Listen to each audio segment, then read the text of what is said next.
Hey y'all, we are Memphis University and we are back for another Calculus Done Wrong lesson where we wrong calculus before calculus wrongs us. And today is going to be a continuation of our previous video. Our previous lesson was on indefinite U-subs, and now what we're going to be doing is definite U-subs. So what we're going to do is we're going to add those pesky little numbers on to the top of the integral and the bottom of the integral for U-substitutions, and we're just going to see how that goes. Keep in mind that this process is going to be very similar to our indefinite U-sub video. It's only really one more step or a little bit of tweak of the process. So we would highly encourage you to watch our previous video, our indefinite U-sub video, because in that video we went more in depth in how to choose the U and also just going through the steps, boom, boom, boom, boom, boom. But let's get started with definite U-subs. So just like with that video, the previous video, we're going to go for the steps first, and hopefully you'll see that the steps are very, very similar. So definite U-subs. What you're going to do is you're going to choose your U. Choose U, and U of course is going to be some function, f of x. It's still the same sort of strategy in terms of choosing our U. So briefly, when we choose this U, we are choosing functions that are inside other functions, like in parentheses or square roots or exponents.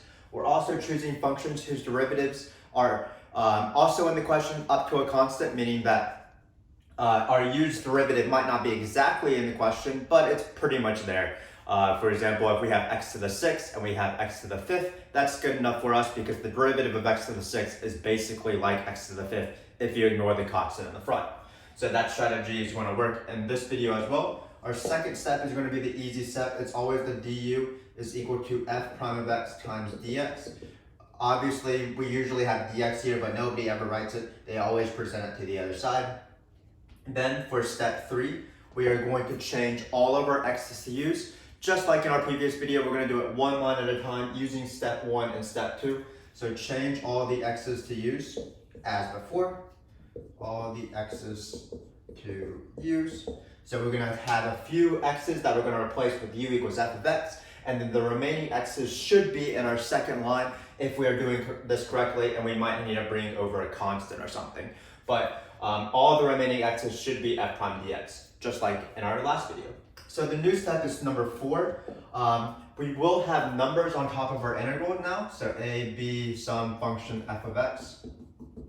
So let's call it g of x, not confused between this f of x. But we will have numbers on top and bottom, but keep in mind that these are x numbers. So just like with step 3 where we're trying to change all the x's to u's, what we're going to do is we're going to take these x numbers, a and b, and we're going to plug it into our function and then get u numbers. So change x's to u's. So then change the x numbers. We can write numbers here, pound sign. Change x numbers to u numbers. And it's very simple. All you do is the new u numbers will be f of a and f of b, whatever you chose for your u. Keep in mind, it's not going to be g of a or g of b. We're not going to plug it into the function. You just plug it into your u. And that's all it is. This is the new step, so let's start this step. But after this step, unlike in our indefinite u-subs, we're going to completely forget about x's starting at step 4 because everything will be turned to u's. So number 5, what we're going to do is we're just going to take the antiderivative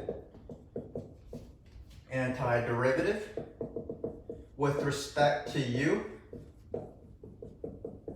and then employ fundamental theorem of calculus. We're just going to plug the top number and the bottom number, but the top number and the bottom number will no longer be b and a. It will actually be f of b and f of a, and we're going to plug it into the u's. We're going to forget about x's. You don't want to replace them with x's. We are done with x's. We change all the x's to u's.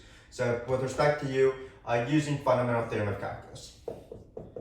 Same thing as normal upper limit minus lower limit. So again, these steps are going to be the same as the previous video up until this step where you're changing all the x's to u's. You still take an antiderivative, potentially using power rule or knowing that the antiderivative of like e to the x is e to the x or e to the u is e to the u. To be more precise, 1 over u is ln of the u, things like that. And then we forget about x's and plug in that top limit and plug in that bottom limit. But these steps might not make any sense to you, so let's just do as many examples as we can muster on this nice Sunday morning. So I'm going to erase the board here, and let's just start off with our first question. So I'm going to do the integral. Let's do something like 1 minus 2x to the fourth. And then how are we changing this up? Well, we are going to have numbers. So I'm going to have, let's say we have 1 on the bottom, 0 on the top. So again, why is this different? They're numbers. Keep in mind that you don't have to actually flip this integral. You only have to flip and negate for area. It's okay that the upper limit is smaller than the lower limit. Let's just start the question.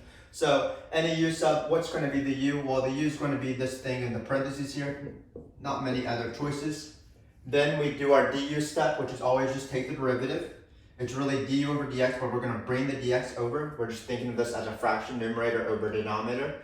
So remember that this derivative is minus 2 times dx. So this is just the choosing the u step, not too crazy. And now this is the step that I feel is the hardest step as you're getting used to u subs, is changing all these x's to u's. So remember that from our previous video, we do this one line at a time. We have this guy right here, so we're going to use x, replace all of those x's with that u. So that's why we get u to the fourth. Then we look at the question and we examine how many more x's that we have. Looks like we just have this dx. It's supposed to be exactly the second line except maybe a constant. And look, it is exactly the second line except maybe a constant. So we do our normal step of dx is equal to du over negative 2, bringing the negative 2 over. Then instead of a dx, we're going to replace it with du over negative 2. But I like to do this in one fell swoop. I like to take out the constant outside. So it's going to be 1 over negative 2.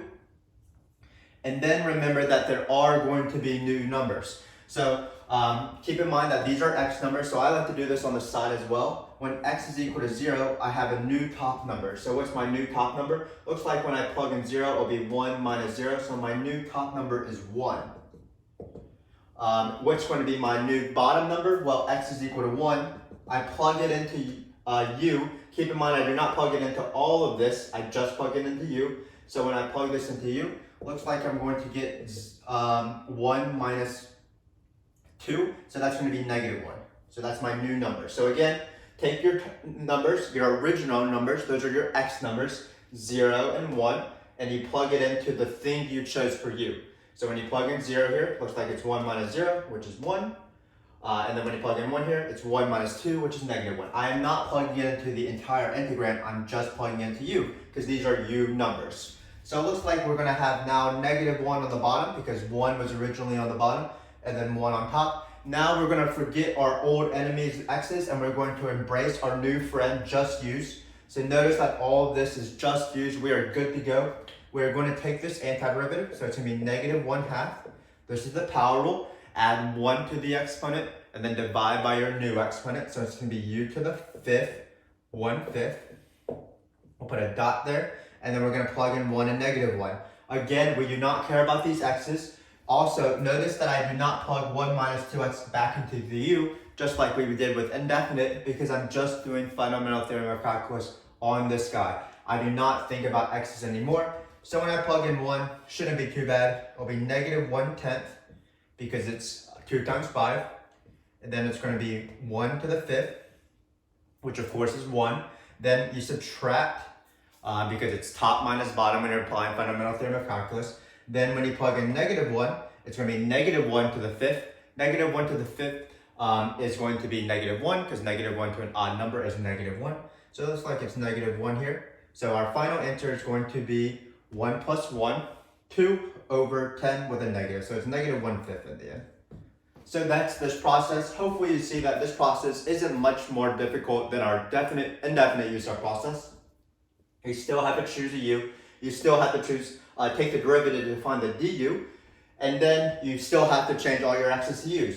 But beyond that, we change x's to u's even one step further by changing also the numbers. By plugging in these numbers into our u to find our new u numbers. Then we forget about x's completely, and we take the antiderivative with respect to u. Our only friend in the world is u now, so u to the 5th over 5 in this case. As we are changing our x's to u's, same sort of process. Replace it one line at a time, so this becomes u to the 4th. Look at where your remaining x's is. This is the same as our indefinite video. Looks like our dx was just this, and we are done. So again, even if you are sort of slightly apprehensive about this process, practice makes maybe not perfect, but certainly better. So let's do a few more questions. And by a few, I mean many. because there's nothing I'd rather do than do a few definite U-subs on this nice Sunday morning. So I'm going to take this, we're going to do this. Let's do an integral with a square root this time, just to spice it up a little bit. So I'm going to have 5x plus 1. What do I want here? Well, I want to have a 4 on the top, dx. I'm going to put 0 on the bottom and as well as 3 on the top. So new integral. If you want to try it out for yourself, you can certainly. But I'm going to go for it because I'm way too excited about this. So let's get going. So what's the u here? So there's really two candidates for u, because sometimes u's appears in square roots, sometimes u's appears in denominators. So I argue that u could be 5x plus 1. U could also be the square root of 5x plus 1. But remember that you want to keep things generally simple, and if you try to predict the future, your du should look really similar to whatever x's you have remaining. So what I argue is that u being the square root of 5x plus 1 would be a bad decision, because our derivative would be like 1/2 5x plus 1 to the negative 1/2 times 5, and that's just way too complicated. Look at how easy it is when I just let u be 5x plus 1. Its derivative is sort of in the question. So du is just 5 times dx. And this is great because this is the remaining dx. If I had let u be all of this stuff, we would have more x's than we know what to do with. We wouldn't know where to plug in all these x's because we would have multiple x's, and that's why it's just u here. So now we're ready to start rewriting and changing the integral. We're going to write integral here. Let's take out this 4 because we can always just take out constants. That's just a nice little habit. And then how are we going to rewrite this? Well, we're going to place the u here. So it's going to be 1 over the square root of u. But I'm going to change that to be u to the 1/2. It's not ln because it's not linear. There is this square root. So I'm going to change this to this so we can use the power rule in the future. So that's my first line that I substituted in. My second line is look at the remaining x's that I have. Looks like it's just this dx. Looks like we're doing the question correctly, yay us, because we just can isolate dx in this step. Dx is equal to du over 5. Then we're going to take this dx and replace it with du over 5 so that we can forget about x's for now on. So that's going to be du over 5, but again, I like to take out my constants, just a nice little habit, so it's going to be divided by 5. Now for the new stuff, we're going to plug in this number and this number into our u to get new u numbers. So it looks like x is equal to 3. What is our new u number? Remember, don't plug it into all of this, just plug it into your u. So it looks like u is going to be 3 times 5 is 15 plus 1 is 16, which is actually a quite lovely number in my opinion. And then when you plug in 0, you'll get 0, and this is even easier, you'll get 1. So in this case, it's going to be 16 on the top. Let's rewrite this integral right here so that we have space to do it. Didn't really plan this out. Sort of doing this impromptu, but what are you going to do? So let's take the integral here. So again, notice that after I change my u's, I also change the u numbers. That's the new thing that we're using. Do not use these x numbers, use these u numbers. And again, once you write this new integral and you have your numbers changed, you can forget about x's for the rest of the question. Let's do the power rule one more time. So what you do is, of course, you add 1. So that's going to be 1/2, because negative 1/2 plus 1 is 1/2 using a common denominator. Then you flip your new exponent. So it's going to be times 2. And then we're going to plug in 16 and 1. Again, we do not plug in 3 and 0.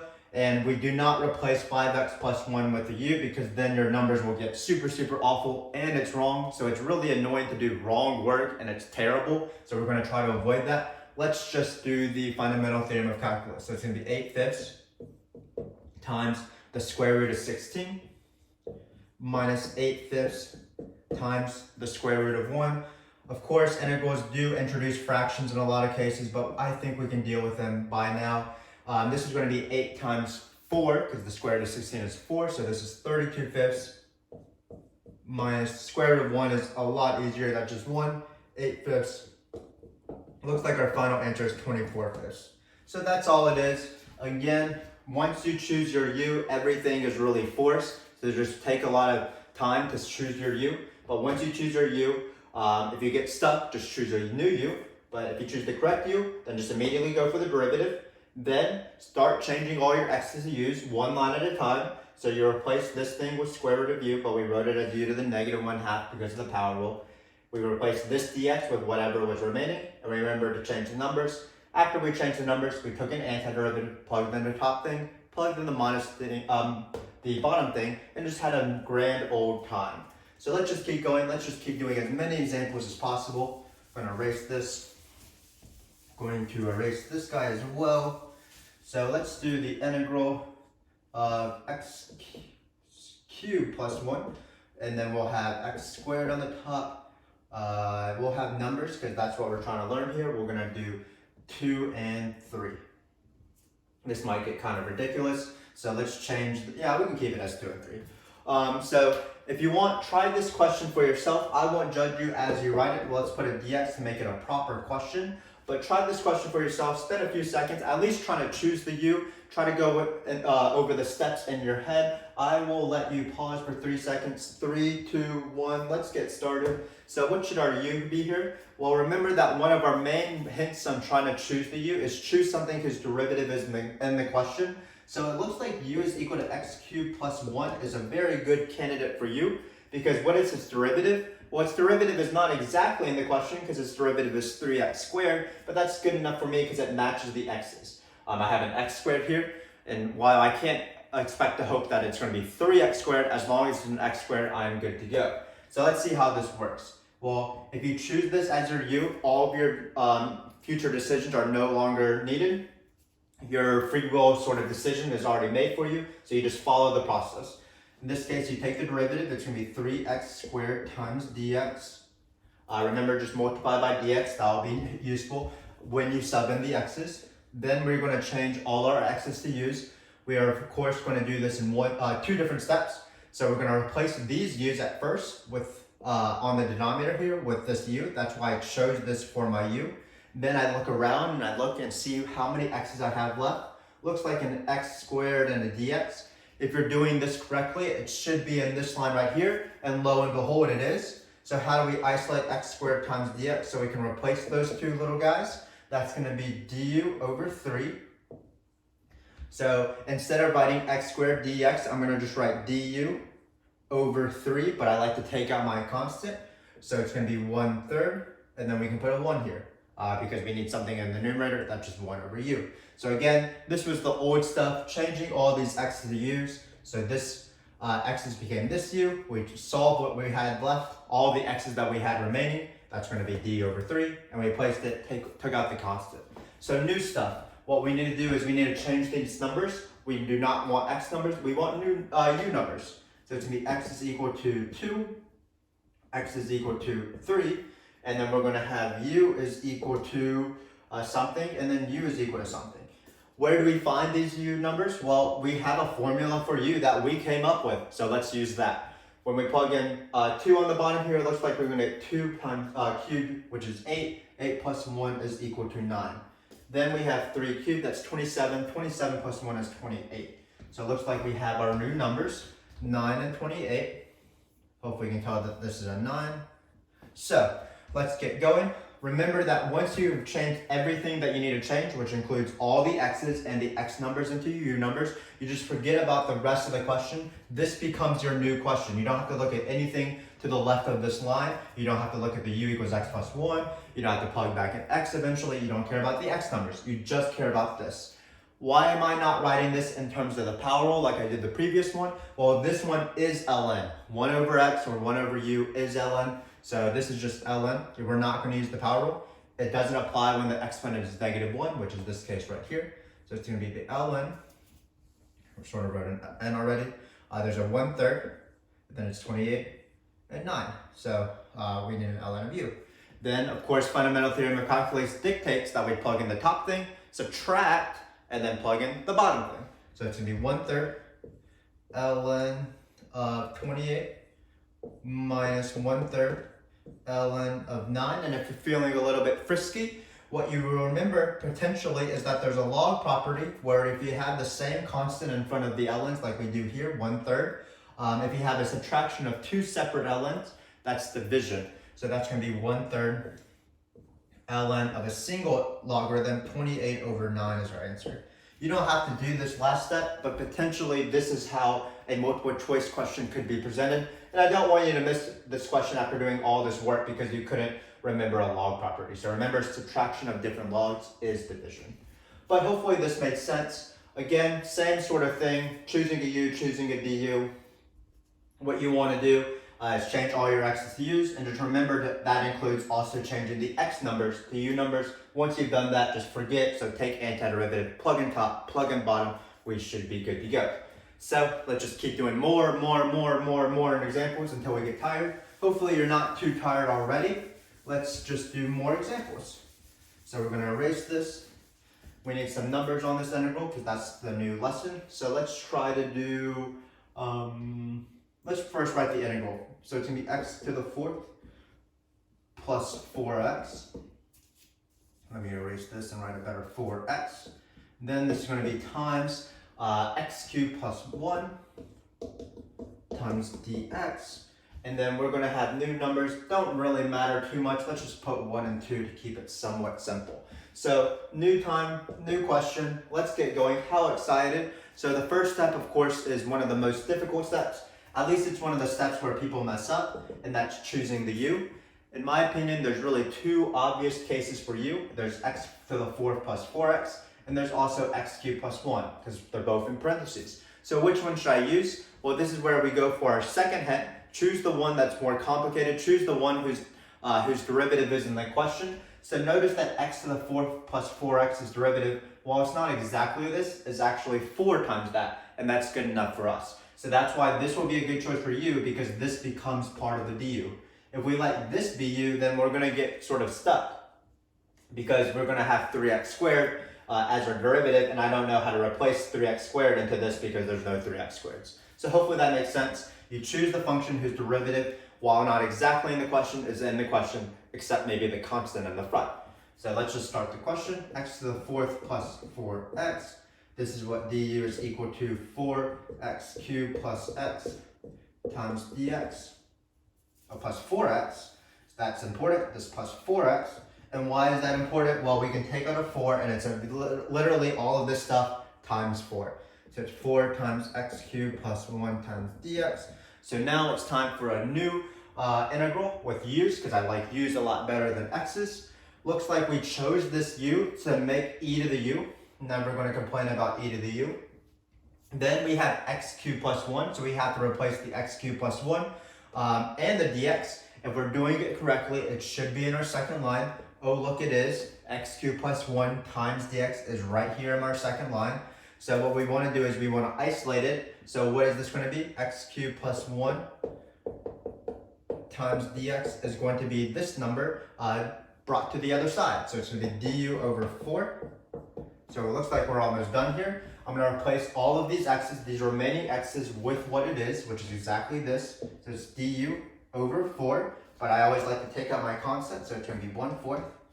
Then all we need to do is change the numbers. So when x is equal to 2, we're going to plug it into our u.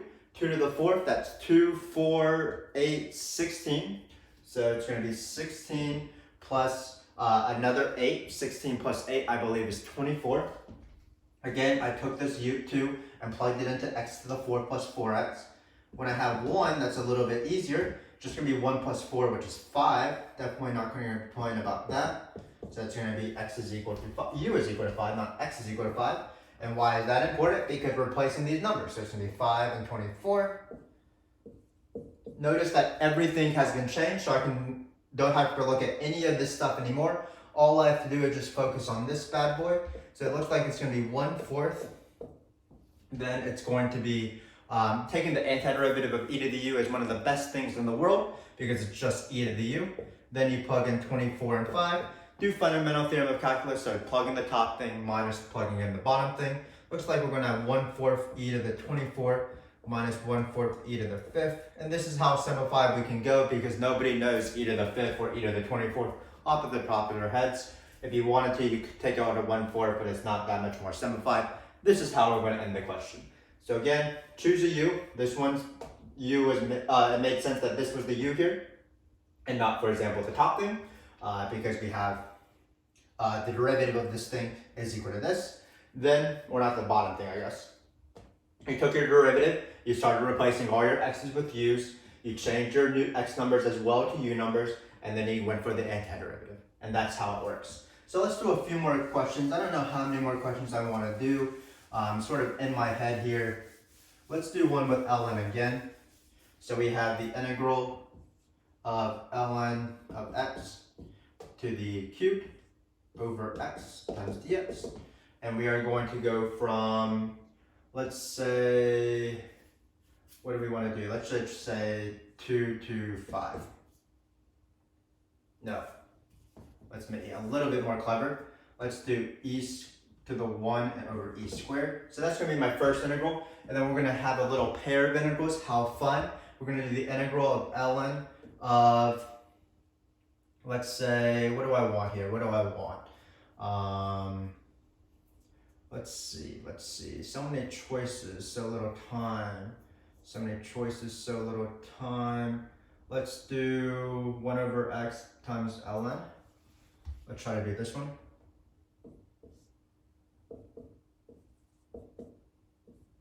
And let's also go from e to e squared. So I don't know why I'm doing these in pairs, but I'm just chose that. So let's just get started. So hopefully you can see that in both questions, the u's are going to be the same. Looks like our u is going to be ln x. And why is that a good choice for u here? Well, it makes sense that this is a good choice for u because the derivative of ln of x is in the question. It might be a little bit disguised, but the derivative of ln of x is 1 over x.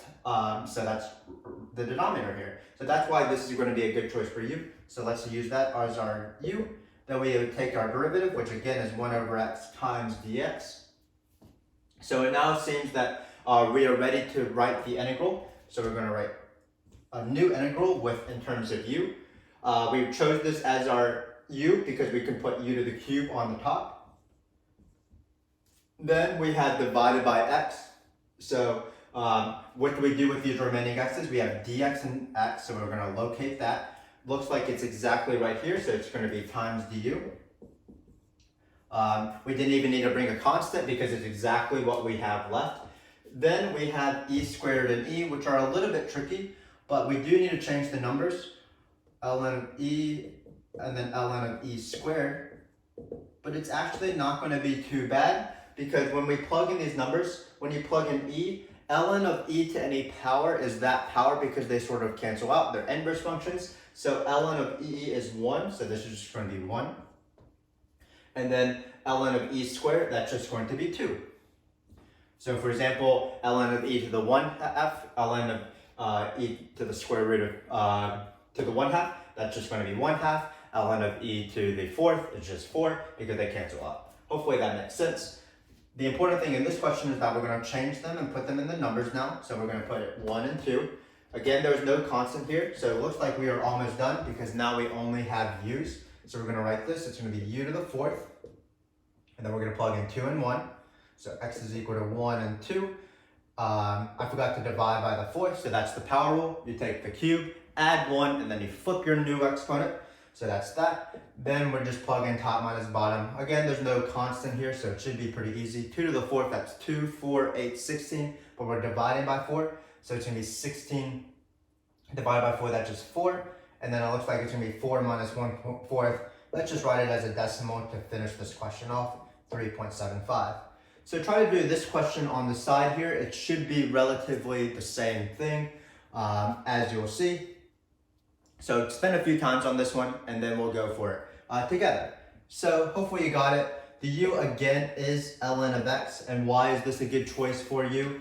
Well, again, the derivative is in the question, 1 over x times dx. So this question is going to be very similar. du is equal to 1 over x times dx.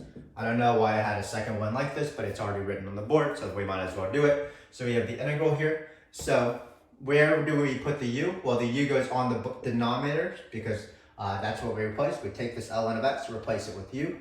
Then all the remaining x's looks like we have a 1 over x and dx. This is 1 over x dx. So all of this became du. Sometimes people write it as this. If you want to, you can write it as 1 over u times du. Then you change the numbers, but the numbers are going to be the same process as the previous one. when we have this, x is equal to e. These are the u numbers. These are the x numbers, sorry, that we're changing to be u numbers. So when x is equal to e, we plug it into the function. ln of e is 1. So our new number is 1 here. Then when we have x here, we plug in at e squared. Again, ln of e to any power is that power. So it's going to be u to the u is equal to 2. We're going to have 1 and 2. And then we just take the integral. The integral of 1 over u. Hopefully by this step you'll know the antiderivative. That's how this works. You have to know the antiderivative at this step. This is going to be ln of u again. I've noticed that I'm not using any of this. I'm just thinking of this as its own question. So it's going to be plugging in u and 1, 2 and 1, for u. So you get from fundamental theorem of calculus, take the top thing, minus take the bottom thing. So it's going to be ln of 2 minus ln of 1. And another common ln that you should know is ln of 1 is 0. And so this answer is ln of 2. So here's two questions that involve ln on the AP exam. If you see an ln of x, that's usually the u, especially because you don't know the integral of ln of x until you do integration by parts, which is only a BC topic. So usually u being ln of x is a good choice, but you need to make sure that it's a good choice. If you see a 1 over x dx or a 1 over x dx in the question, then all your numbers should be fine, even if they're pretty complicated as powers of e, because ln of e to any power is that power. And then we did the process, changing all of our x's to u's, finally taking the antiderivative after we also change our x numbers to u's, and then just plug in top minus bottom using the fundamental theorem of calculus. So let's do one more. I think it has been too rowdy of a Sunday morning. So let's get one more in, and then we should be good to go. So I'm going to do the integral of cosine of tan to the negative 1 of x over x squared plus 1. So this one looks to be more complicated. This is not the right thing. Let's put negative 1 and 1. Let's actually put 0 and 1. Yeah. Okay, so this one definitely looks a lot more intimidating than the next previous questions. Obviously, one of the hardest steps about this is choosing the u. So try to think for a second what the u should be. And remember the hint that you choose a function whose derivative is in the question. So there's a lot of choices for u. There's x squared plus 1. There's cosine of inverse tangent x. There's inverse tangent of x itself. The bottom being u doesn't really make sense because when you take the derivative of x squared plus 1, that's 2x. And I don't see any other x's that are by themselves. Cosine of inverse tangent also wouldn't make sense because its derivative would be like minus sine of inverse tangent times 1 over 1 plus x squared. And you would have a lot more complicated stuff. So you would not know how to sub it in. Looks like inverse tangent of x is the winner in this case because its derivative is 1 over x squared plus 1. And look, this is in the question, 1 over x squared plus 1. So let's see this in action. We have du. What's that going to be? That again is 1 over x squared plus 1 times dx. New integral time. So we chose this as our u so that we have cosine of u. Then for the second line, we look at whatever x's we have remaining. Looks like it's all of this. That's going to be great because that's exactly the second line. That's how you do the question. So it's going to be times du, no more fraction. And all we need to do is change the numbers. Now these numbers might be a little bit tricky because it does involve inverse trig. But remember that inverse trig is just trig backwards. So when x is equal to 0, what's our new u number? Well, we're just going to plug in 0, but tan of 0 is 0, so inverse tan of 0 is 0. So that's that. Then we want to find whose tangent is equal to 1, because we're going to try to find inverse tangent of 1, and that's pi over 4. So we get pi over 4 here, so that's our new numbers. Again, just plug it into this guy right here. Do not plug it into this monstrosity. So we have 0, because our old number actually didn't change, but that was by coincidence. And then our top number did change. It became pi over 4. And hopefully you can see why the change is so much better, because when we take this integral, it'll be trig. And we want to know the trig of unit circle angles and not the trig of, for example, 1. I don't know sine of 1 off the top of my head. And why am I saying sine? Because the integral of cosine is sine. So it's going to be sine u. Remember that we do not care about any of the x's anymore because we changed all of our x's to u's. So we're going to plug 0 and pi over 4. We're going to get sine of pi over 4 minus sine of 0. This is root 2 over 2 from the unit circle. Sine of 0 is 0. try to know your basic unit circle stuff. Never know when it comes in handy like this. So the answer is root 2 over 2. So hopefully you can see that this U-sub process, at least the definite integral U-sub process, is not much harder than the indefinite. If you practice those indefinite U-subs, you should get better at definite U-subs. Just remember a few things. So choose a U whose derivative is in the question or is in an inside function. Then you immediately take a derivative because you're forced to. Once you have these two steps, just like normal, you change all of your x's to u's. Try to do it one line at a time so you're not confused. Change some of the x's to u's using this line right here, and then change the remaining x's. Those remaining x's should be the second line, maybe times a constant. So you might need to bring a constant over, but you replace all your x's with u's, taking out the constant. In this case, it was 1, so there was no constant. And then finally, the new thing was changing your x numbers to be u numbers. Keep in mind that you plug it into our u function and not the original question because it says u here. Then when you take the antiderivative, you can forget about x's for the rest of the question because you changed everything to u's. When you do the antiderivative, again, just do not think about any of these x's. Don't replace the x function again. Just plug in top minus bottom with the fundamental theorem of calculus for u. That's why some people like to write u is equal because these are u numbers, and then you're good to go. U-subs are a very hard process. They are a process that will get some time to get used to. So what I would recommend is you watch our Girls Teach Calculus video in the description of this video, where one of my former students does several more questions about this. She has questions involving polynomials, involving e to the x's, involving trig, involving ln's and things like that. She goes slower than me. She probably talks about it better than me. So I encourage you to watch those and you can practice alongside her as she does definite U-subs.